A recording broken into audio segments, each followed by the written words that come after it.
అరెసెలు అనేది ఆయిల్ ఎక్కువ పీల్చుకోకుండా విరిగిపోకుండా రావాలంటే ఇలా ట్రై చేయండి. ఒక పగలు ఒక రాత్రి బియ్యం నానబెట్టేసుకొని నెక్స్ట్ డే మార్నింగ్ శుభ్రంగా కడిగి స్టెయినర్ సహాయంతో తోడగట్టి ఒక మిక్సీ బౌల్ తీసుకొని అందులోకి కొద్దిగా వేసుకుంటూ మెత్తని పౌడర్ లాగా గ్రైండ్ చేసుకొని జల్లించి పక్కన పెట్టుకోవాలి.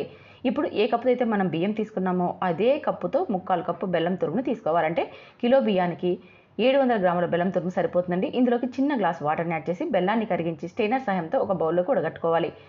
ఉడగట్టిన ఈ బెల్లం సిరప్ని మరి అదే బౌల్లోకి వేసేసుకొని చూడండి వీడియోలో చూపించిన విధంగా ఈ విధంగా పాకు పట్టి పక్కన పెట్టుకొని ఇప్పుడు ఇందులోకి 1 స్పూన్ ఇలాచి పొడి, కొద్దిగా ఎండు కొబ్బరి తురుము, కొద్దిగా గసాలను వేసేసి ఇదంతా కలిపి ఇప్పుడు ఇందులోకి మనం గ్రైండ్ చేసి జల్లించి పెట్టుకున్న బియ్యం పిండిని కొద్దిగా వేసుకుంటూ పాకం చూడండి ఈ విధంగా వచ్చేలాగా కలుపుకోవాలి. ఇలా కలిపేసేసుకొని ఇప్పుడు మనకి కావాల్సినంత సైజు ఉండని తీసుకొని ఇలా అప్పాల్లాగా ఒత్తేసి ఆయిల్లో డీప్ ఫ్రై చేసి తీసుకోవడమే.